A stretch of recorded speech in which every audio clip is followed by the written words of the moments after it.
First at 4, breaking news on COVID vaccine mandates. We have new decisions from the United States Supreme Court, which could affect the rules at your workplace. And here's Paul. Well, thanks a bunch, Karen. Temperatures in the 30s this afternoon. That wasn't too bad, but get ready for more Arctic air. It is on the way, and I'll tell you when, just ahead. A little something happened you may have missed during the pandemic, and that's the Michigan gray wolf was taken off the endangered species list. Do you think it should be put back on? The DNR is actually looking for your input. I'll explain.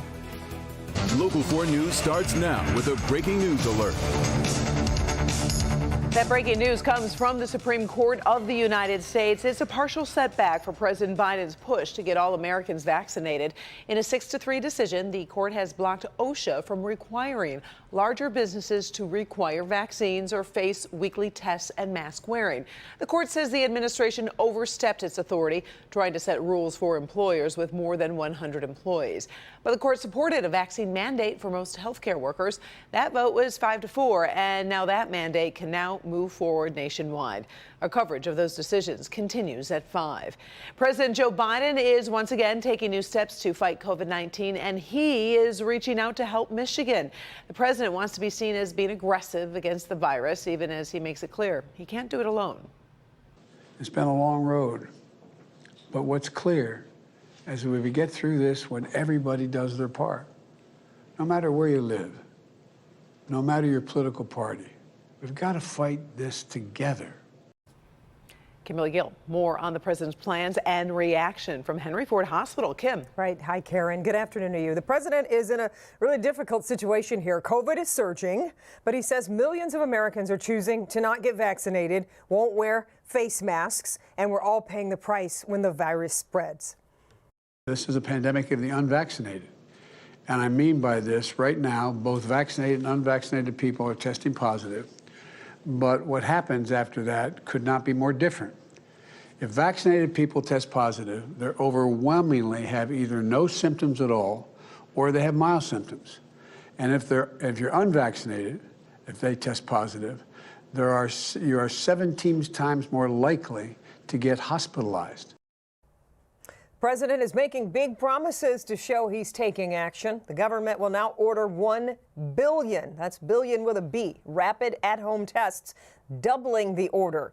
He says a website should roll out next week for Americans to have free tests delivered to their homes. The president says his administration will also make high-quality N95 masks and make them available for free, with more details to come on that. To help overwhelmed hospitals, the president is sending 1,000 military medical personnel to 6 hard-hit states, including here in the state of Michigan. Henry Ford Wyandotte will receive one of those teams from the Department of Defense. The hospital says the support works on 2 levels, but doesn't fix everything. There is not a silver bullet solution, as I think all of us appreciate, to this. We have systemic challenges with just incredible volume. So this is what I would call a real help in terms of it does add meaningful clinical capacity, but it's also a mental boost too. It is a great sign of hope, optimism to our care teams that they're not alone. This will be the second federal team in Wyandotte. The first wave arrived Monday. Henry Ford shared much more information during today's COVID update, and we will be live in Wyandotte coming up at 5. So, Karen, we'll also dig into the president's new promises coming up then. So we'll have much more to discuss on Local 4 News at 5 and 6. For now, we'll send it back to you. All right. Thank you, Kim. Sure. U.S. Customs and Border agents are reporting a big increase in drugs and weapons seized at ports of entry across the state. For the fiscal year of 2021, which goes from October 2020 to September 2021, nearly 15,000 pounds of drugs like marijuana, cocaine, and fentanyl were seized. Plus, 181 guns and 40,000 rounds of ammo were taken. That's a 650% increase. Agents confiscated about $5.6 million in undeclared cash. 181 people were arrested in connection to drug smuggling, human trafficking, and fraud. While our lawful trade and travel mission was busy in 2021, so was our enforcement mission, as drug traffickers attempted to exploit the border, while essential travel continued in full swing. These drug traffickers continuously attempted to illegally smuggle contraband into and out of the United States while we are on watch at our nation's borders and continuously stop them in their tracks. One final note, border officials also say agriculture specialists working with the Detroit field office were able to intercept more than 1,200 pests from entering the U.S. as well. We also have a Local 4 update on a gun threat situation that we told you about yesterday, first at 4. A 15-year-old student at Lincoln High School in Warren now faces several charges, including assault with a dangerous weapon. Another student told police that 15-year-old had a gun and threatened her yesterday inside the school. So far, no gun has turned up, but an empty magazine was found. School was briefly on lockdown and students were released after the incident. The teenager is charged as a juvenile. Lincoln High students have been shifted to virtual learning the rest of the week. In your first forecast, are you ready for some more bitter cold? Well, guess what? It's on the way. Meteorologist Paul Gross has a little peek ahead for us. Hey, Paul. Yeah, hi, Karen. Yeah, it's not here today. Today, it's a fairly typical January afternoon. You can see temps here in the southeast, especially our metro zone, are in the mid to upper 30s, 37 at Grosse Ile, 37 at Taylor, 36 in the city of Detroit, 1 Celsius in Windsor, that's 34 Fahrenheit. In our south zone, 38 in Deerfield, 39 at Lambertville, but 35 in Saline. You can start to see the cooling, and now you get into our west zone, 32 Gregory over to Howell, 32 at Flint, 33 right now over in Milford. And in our north zone, you can see 29 still, only 29 in Deckerville, 31 in Sandusky, 32 Melvin over to Lapeer, Oxford, Romeo, Ortonville. Port Huron, you're at 34 degrees. Not a lot going on satellite-wise, just a lot of cloud cover, and there are a couple little sprinkles or flurries that could be possible near the state line, but nothing of any consequence. So if you're going to the Red Wings game tonight, dry. That is the important thing. It's going to be dry with temps falling through the 30s. By the end of the game, when you head back to the car, it should be around 30 degrees. We'll talk more about that Arctic air coming in just a few minutes, Karen. All right, thank you, Paul. Now, during the COVID pandemic, there is a little factoid many of us may have missed. Michigan's gray wolf has been removed from the endangered species list, and now the DNR is seeking public input on how to manage the growing population.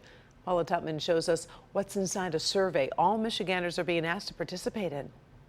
Yes, Michigan's gray wolf is off the endangered list, but they are still under state management, which means there's still a lot of rules and laws that regulate how they are handled. But the public actually gets an opportunity to give some input to help decide how they'll continue to be managed. The gray wolf is a valuable natural resource in the state of Michigan, according to the large carnivore specialist for the Michigan Department of Natural Resources, stationed in snowy Marquette. Wolves are a native species. They were here before European colonization of Michigan and a lot of the eastern U.S. Right now, the DNR has mounted a survey to get Michigan's opinions on how to continue to manage the gray wolf population.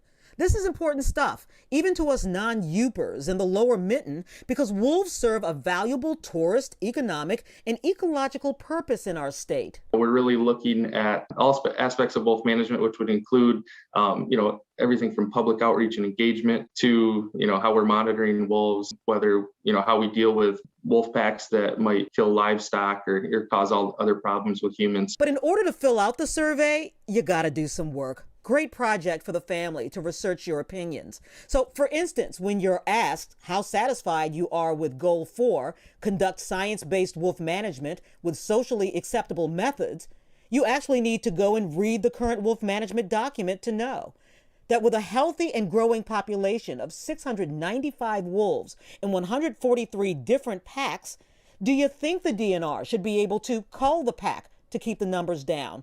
Or do you think hunting should be opened up? Page 19, for instance, of the current plan indicates in 2015, 55% of Michiganders supported controlled hunting of wolves. And barely half of Michiganders, 54%, even think wolves are a valuable resource in Michigan, despite the fact that as apex predators, they keep other species in check. Having an educated public, having people that are engaged, that understand wolves, that understand different aspects of wolf management, understand what the department does with species like wolves, and how we manage them. I think that's beneficial for everyone. So yeah, there's a dual benefit in participating in the survey because the DNR wants educated input. So as you're doing the survey and you're doing your research, you're actually truly helping to guide the hand of how wolves will be treated in Michigan based on science and society. Paula Tutman, Local 4. And by the way, there's currently a multi-pronged lawsuit aimed at getting the gray wolf back on the endangered list. The public survey closes January 31st. We put a link on our website at clickondetroit.com.